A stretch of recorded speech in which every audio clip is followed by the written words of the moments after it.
Olá, nós estamos aqui hoje com uma colega de elenco fantástica, artista, querida, e ela vai contar um pouco para a gente sobre a trajetória e a vida dela no teatro, nessa parte artística. Vamos conversar hoje com a querida Carolina Inácio Ponce. É um prazer tê-la aqui, Carol, com a gente. Vamos conhecer um pouco mais da sua trajetória como artista. Foi um prazer fazer essa peça com você. E quero que você conte pra gente como tudo começou no teatro, na sua vida e nessa peça incrível que nós tivemos a oportunidade de compartilhar. Ok, um prazer estar aqui com você, Maria Rita. Você é uma pessoa muito querida. Foi assim uma oportunidade incrível realmente participar dessa peça. Obrigada. E te conhecer e estar vivendo essa experiência de estar fazendo podcast. Começo pela minha história no teatro, lá nos primórdios. Isso, acho que tudo tem uma ligação e o porquê a gente ter se encontrado nessa peça e você ter mesmo se deparado com essa peça nessa atual situação. Então, conta um pouco pra gente como é que foi essa história de fazer essa peça ou de onde veio, né? De onde surgiu. Bom, no teatro eu comecei, a primeira vez que eu pisei no Teatro Municipal de Ribeirão Preto, eu tinha 3 anos de idade. Eu comecei no balé clássico. Então, eu comecei a fazer balé bem pequenininha. A minha tia, que é a minha madrinha, a Elaine Inácio, ela, na época, estava envolvida aqui em Ribeirão Preto com produção de ópera. E muito no meio artístico, sempre pintava cenários, cuidava mais dessa parte de produção, de cenografia. E ela me levou para o balé clássico. Então foi aí que eu comecei. Com 3 anos de idade, eu pisei no palco, foi a apresentação de final de ano da escola na época. E eu era uma maçã. Que legal, olha só, sempre tem um começo e histórias para contar, né? A gente começa nessa parte do balé, começa com esses desenhos que a gente acaba não entendendo por que a gente assiste, mas sempre tem uma ligação, né? Com a nossa trajetória. Que legal! Exatamente. E depois? Aí comecei, né? Fiz balé clássico muitos anos, sapateado, estudava dança, então estava sempre no ambiente no final do ano, né? Geralmente mês de dezembro era um mês que eu passava no Teatro Municipal. Isso foi até mais ou menos 12 ou 13 anos de idade. Entrando na adolescência, eu tive uma mudança, que foi que eu decidi sair da dança clássica, por uma questão também de que haviam sido muitos anos, toda a minha vida, né? Era o que eu conhecia, era o balé e o sapateado e tudo muito regrado, né, de conservatório. Então eu decidi que eu não queria mais fazer balé. Entrei na adolescência, mas aí eu decidi fazer teatro. Ah, e é sempre aí foi assim, que eu, né? Aí eu tinha uma vontade muito grande de interpretar, de conhecer, já tinha familiaridade com a caixa preta, né, com ali o palco em si. Sempre gostei muito, mas aí eu estudava na Auxiliadora na época. Que legal. E o Colégio Auxiliadora, ele tem um teatro muito bom, muito grande. E abriu ali, eu me lembro que eu tinha mais ou menos isso, entre 13 e 14 anos, e se abriu a turma de teatro, eu me candidatei. Na época o professor era o José Maurício. Ai, inclusive, que legal! O José Maurício, você conhece o José Maurício? Olha, mais uma coincidência nossa, porque eu também estudei na Auxiliadora. Eu não cheguei a me apresentar no teatro, porque as irmãs eram muito fortes ali, muito rígidas. E eu acabei não me apresentando, eu fui para o lado de educação física, jogar vôlei pela Auxiliadora. Mas nós temos esse lado que é muito legal, que a Auxiliadora realmente traz uma bagagem muito grande, né? E o teatro era belíssimo, era muito lindo. Um ótimo teatro profissional, né? 300 pessoas, eu acredito que... Bom, Ribeirão Preto tem ótimos teatros, né? Tem uma tradição realmente de teatro. E aí foi onde eu encenei minha primeira peça. Fiquei o ano todo no curso de teatro com o José Maurício. Eu me lembro que o José Maurício já de cara já me deu um desafio. O meu personagem era um coringa, um palhaço. Olha só. E ele chegou para mim e falou assim, escreve tuas falas em versos, e esse é o teu papel. Você vai fazer intervenções no cenário durante a peça. Era uma peça de rei e rainha, uma história dele, Sempre só que tradicional. tradicionais, Uma história medieval tradicional, e eu era o Coringa, né? O bobo da corte, ó, a palhacinha. Que legal! E o Zé Maurício era muito, muito animado, ele era muito vivo em relação ao teatro, às atrações, então isso era muito bom, né? Isso era muito legal. Que legal, Carol! E para quem não conhece a nossa história, eu acabei de conhecer a Carol fazendo uma peça de teatro chamada Sonata dos Espectros, com o diretor Edir Villarreal, que foi uma peça com um desafio muito grande, mas com um elenco fantástico, e eu tive a oportunidade de ter muitos, muitos amigos como a Carol agora, que a gente acabou descobrindo muitas coisas em comum. E conta pra gente, Carol, um pouco dessa peça, o porquê que você resolveu entrar nesse elenco. Ela canta nessa peça, tem uma parte de canto que é belíssima, a entrada dela, com uma música muito, muito interessante. E qual que foi a sua relação com essa peça, né? A Sonata dos Espectros, bom, o autor da sonata é o August Strindberg, que é um autor mais ou menos de 1888, acredito que ele começou a escrever por ali, até o início de 1900, né, do século XX. Essa peça nossa foi escrita em 1889 e encenada pela primeira vez em Edimburgo em 1906. Então, realmente, foi uma longa data, né? É uma história antiga. E como? E eu conheci o autor através da Mais Forte, que é um outro texto que ele tem. O August Strindberg, ele tinha uma fama de ser, naquela época, né, um homem muito misógino. Eu não conhecia ele, né? Então, assim, o que eu conheci que dele... pena, né, que a gente não conheceu, porque realmente ele era fora da caixinha, né, para a época, mas ele trouxe muitos pensamentos interessantíssimos, né? Sim, e assim, foi toda uma sequência de coincidências para eu chegar até o TPC nessa obra, né?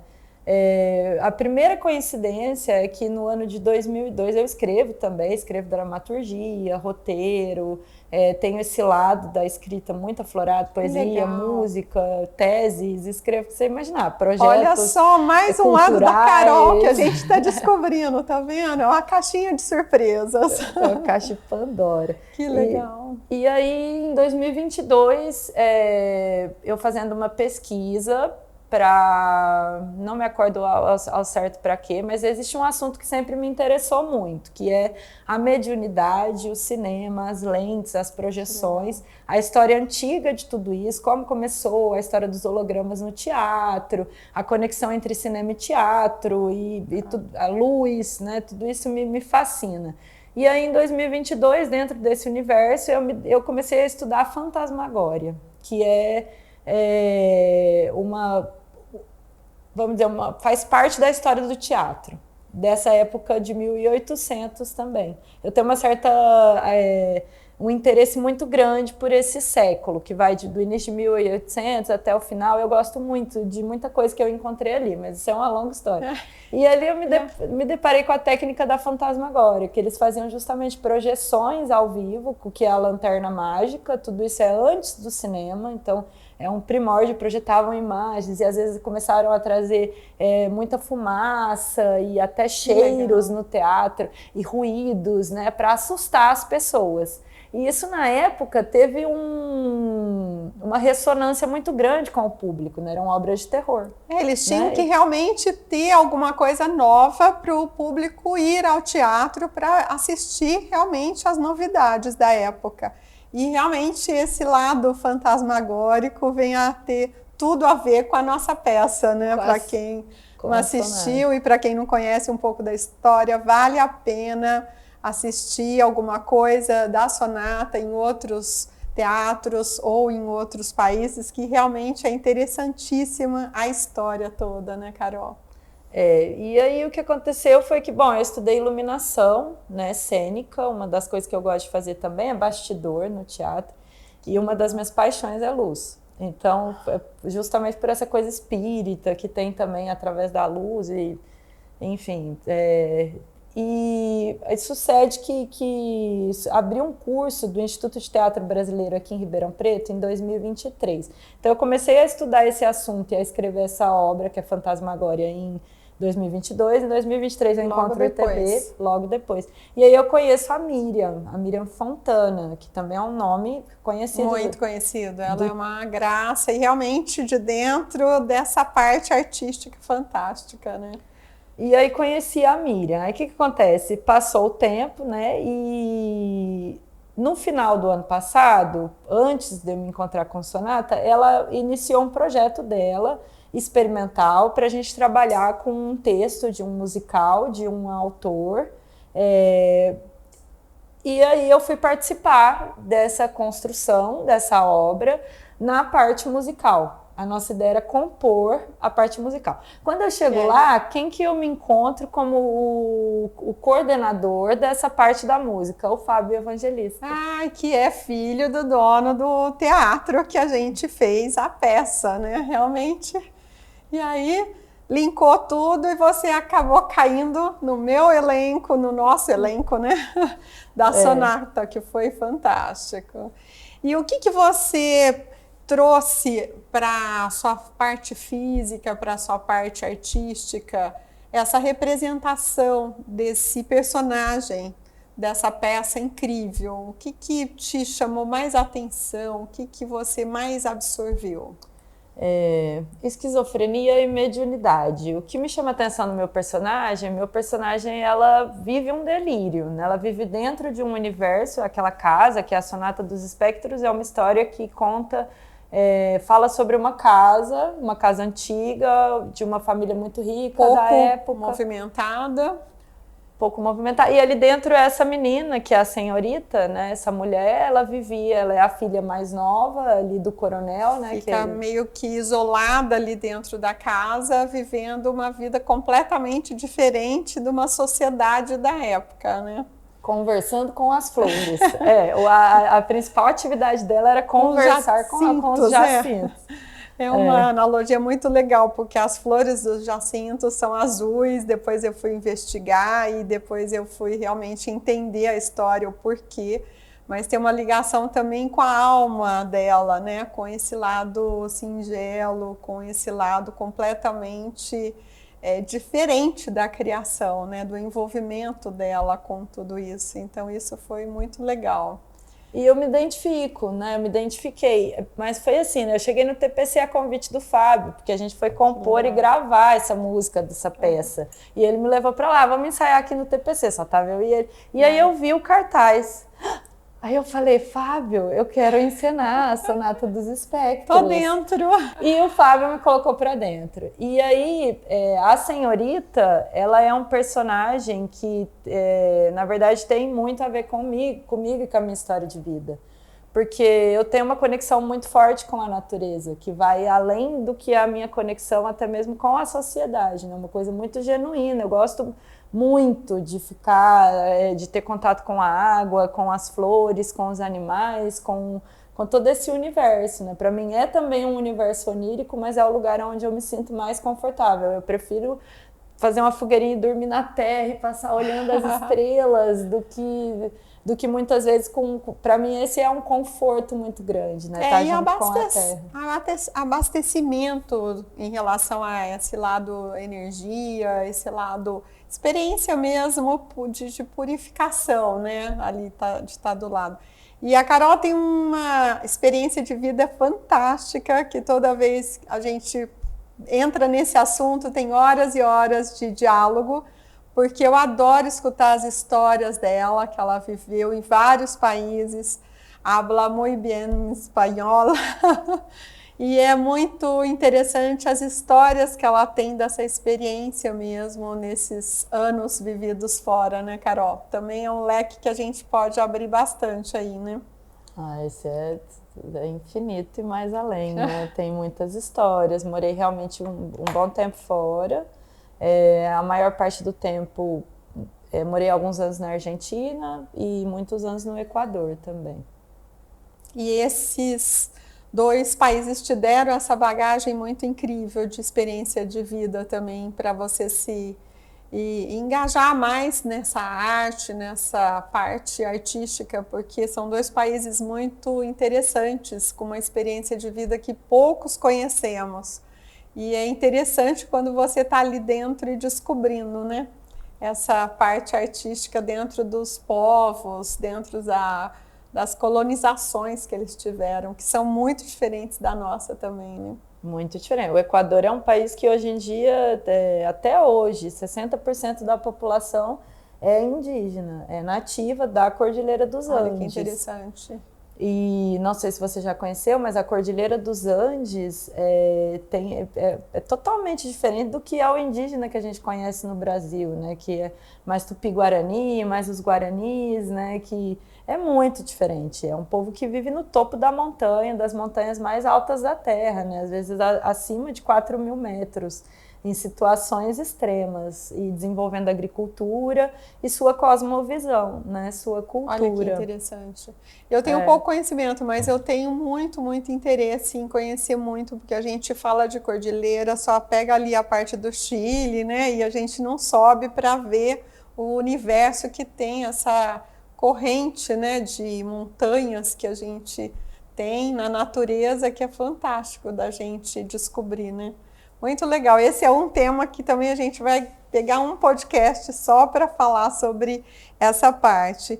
E agora, para a gente encerrar, vamos ouvir de você algum conselho para os colegas ou para o próprio elenco que você tem para dar com relação a quem quer fazer teatro, a quem tem essa parte do teatro embutido e não pôs para fora ainda. O que você colocaria para essas pessoas que têm um começo, né, nessa parte artística? Olha, o teatro é minha terapia. Sem o teatro eu teria enlouquecido. Acho que esse é o ponto de conexão muito fundamental com essa história da senhorita, né, da equacionada. Que da própria personagem. E realmente, para mim o teatro ele cura, ele é um lugar onde você se expressa, onde eu posso me expressar sem julgamentos. Além disso, o teatro ele atrai e forma uma família.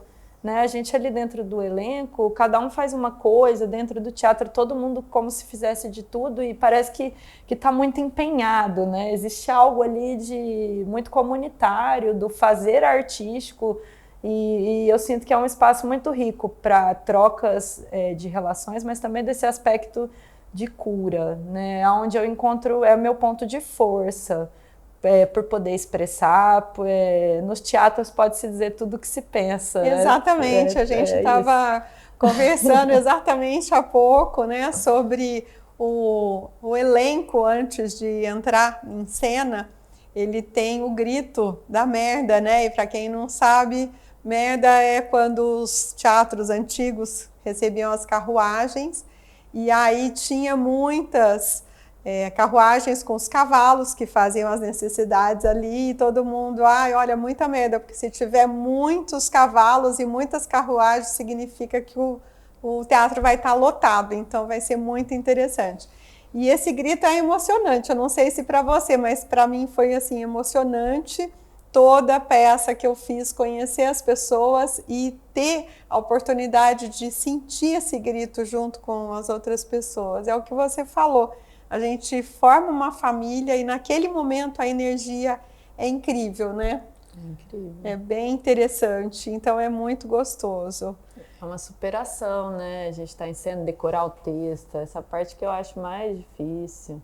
E um pouco do canto também, né? Que a Carol explorou essa música linda, né? No próprio palco. E foi maravilhoso, então vocês vão ter a oportunidade de ver no filme que a gente vai postar no YouTube logo mais, a Carol cantando, encenando essa parte que ficou fantástica.